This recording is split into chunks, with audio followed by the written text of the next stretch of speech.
Jadi setelah kita sudah rembukan, kita satu kelompok mendaki, kita berangkat akhirnya Mas. Dari Kota Genteng ke Kota Licin, di Ijen itu ya, sebelahnya Ijen.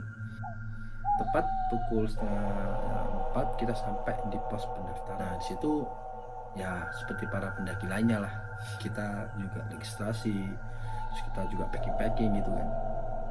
Setelah kita packing-packing, oke, semuanya udah dibawa, udah clear, kita naik. Karena satu juga kita lihat juga kondisinya emang kabutnya itu tebel banget, dan itu waktu-waktu yang udah emang turun gitu loh kabutnya. Kebetulan waktu itu kita jalan menuju pos 1. Nah, di depan itu kebetulan di depan itu masih ada Tuti, Budi, Langgeng, dan Yuda. Sedangkan saya itu ada di tengah-tengah, saya sambil merekam gitu kan. Nah, untuk momen lah seperti itu. Saya lihat kok nggak ada Mas Pigo gitu.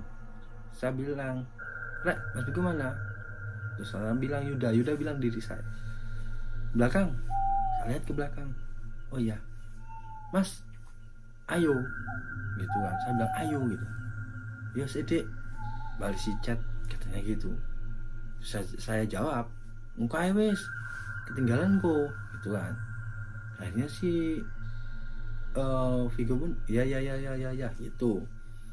Nggak tahu kenapa kok saya selalu was-was gitu ke Vigo, karena kan memang satu, dia paling muda di antara pendaki kita, kelompok kita gitu.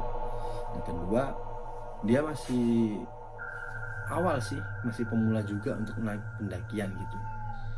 Setelah itu setengah perjalanan sampai di pos 1 akhirnya.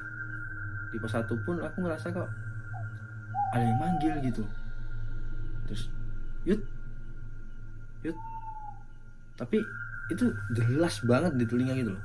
Nggak tahu kenapa jelas banget. Terus akhirnya saya bilang ke Budi, Bud, ada yang manggil. Tapi Budi nggak jawab, nggak respon gitu. Ya udahlah, mungkin aku cuma halusinasi atau halu gitu bahasa sekarang gitu. Terus akhirnya di pos 1 kita berhenti, kita lanjut ke pos 2. Setelah ke pos 2 itu kok rasa aneh gitu. Maksudnya rasa aneh itu, ransel yang saya bawa itu berat banget. Padahal saya cuma bawa apa ya, nggak ada banyak kok barang di atas ransel saya itu. Di ransel saya cuma ada beberapa barang aja, cuma baju, setter ya, dan Kak Vigo pun juga nggak bawa apa-apa gitu. Dia cuma bawa tas kecil, bag gitu, taruh di depan gitu kan. Ya udah, akhirnya aku rasa mungkin aku lelah atau capek gitu kan. Ya udah, aku mau bilang break gitu, tapi kok nggak enak. Ya udah, akhirnya ya kita break, karena Tuti tadi adalah satu-satunya wanita perempuan ya yang ada di kelompok kita gitu loh, dan antara berenam satu gitu loh. Ya udah, akhirnya oke, Tuti kamu duluan deh. Ya udah, Tuti duluan akhirnya. Tapi di depan sendiri ada Yuda, karena Yuda itu adalah leader. Bukan leader sih, kalau leader itu buat kita semua leader gitu kan. Cuman ya, Yuda kamu mimpin dulu gitu katanya Budi. Ya udah, akhirnya dia mimpin.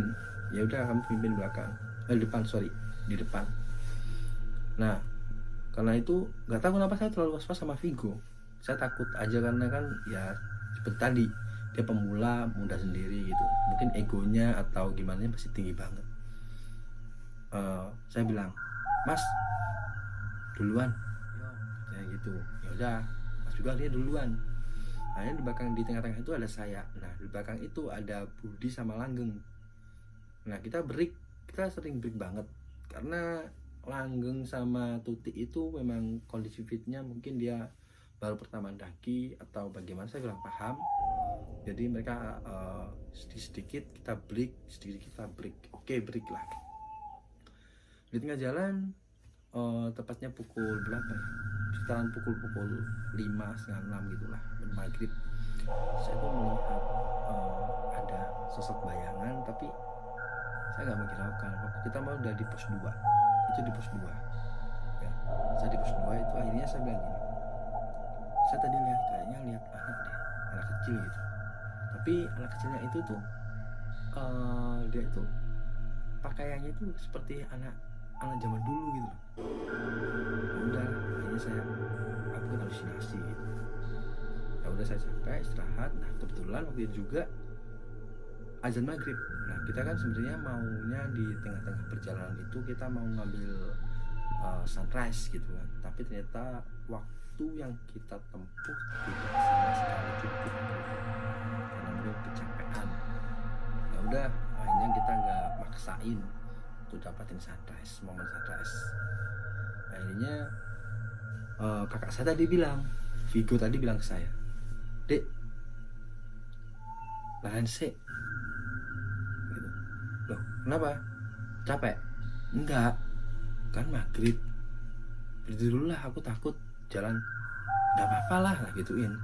Semangat anak biar sampai puncak, kita biar istirahat, bangun tenda, bisa makan gitu kan. Biar gak kemalaman juga sampai ke tenda.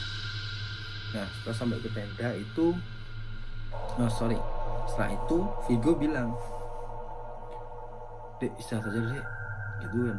Ya udah, istirahat dulu ya, istirahat. Ternyata memang si Vigo tadi mungkin ada firasat udah gak enak gitu kan. Ya udah, kita lanjutin perjalanan sebentar. Ternyata bener, sampai 2 kali kita tuh tetap muter di tempat satu yang sama gitu loh. Dan itu bener banget mas, soalnya batu dan pohon itu tadi itu jelas banget itu tidak apa ya, kalau bisa bahasa Jawanya tuh tengeran. Itu udah, itu yang jadi pos 2 gitu loh. Ya udahlah, kita berhenti. Padahal kita udah daki loh mas, kita udah daki sudah pas setengah perjalanan, tapi kok kita kembali lagi ke tempat semula gitu loh. Ya seperti itu. Akhirnya ya udah, kita istirahat. Setelah kita istirahat, kita lanjutin perjalanan lagi. Ya walaupun seperti tadi mas, break karena kita juga nggak bisa memaksain teman-teman kita, fisik kita berbeda-beda gitu kan. Nah sampai di pos 3 itu kita ketemu sama rombongan yang di belakang itu tadi. Sebelumnya tadi saya nggak cerita ya, karena keburu. Di belakang tadi itu ada rombongan. Jadi sebenarnya waktu kita mau daki itu ada 2 rombongan. Rombongan kita sama rombongan dari Bondowoso. Rombongan dari Bondowoso cuma ada 4 anak. Nah kita berenam gitu. Setelah itu kita ketemu. Kita tuh udah, karena kita break tadi, mereka duluan nyalip kita gitu. "Mas, duluan ya." "Oh iya, mari gitu kan. Akhirnya ya sampai kita ketemu di pos 3, sama-sama istirahat itu, mau ke pos 3 istirahat itu pertengahan. Terus akhirnya kami duluan, "Mas, kita duluan ya." "Oh iya mas," itu katanya. Ya udah, kita duluan sampai di pos 3, kita istirahat. Pos 3 itu teman saya itu bilang gini, "Yud, apa kamu ngerasa nggak apa ada yang aneh gitu kayaknya?" "Enggak lah, mungkin kita kecapean aja, firasat kita." Tapi lambat laun setelah kita mau sampai ke pos 3, udah sampai di pos 3, saya tuh melihat sosok wanita yang cantik gitu loh. Tapi dia tuh berpakaiannya ini seperti noni Belanda gitu, maksudnya kayak orang-orang tempo dulu yang masih penjajahan gitu kan. Ya udahlah, ya sebenarnya takut juga cuman udahlah, mungkin kecapean tadi kan, apalagi kita posisinya malam pun kita masih jalan. Nah di sini konyolnya juga, kita tuh cuman bawa beberapa alat penerangan. Kita lupa, saya cuman bawa 1 senter ya, itu pun senter yang dibawa Vigo. Nah terus akhirnya gimana Rek, kita nggak punya penerangan. Ya udah, pakai HP seadanya. Ya udah, kita pakai HP sama power bank. Ya setidaknya kita bisa lihat track tadi, mana yang jalurnya mana gitu. Dan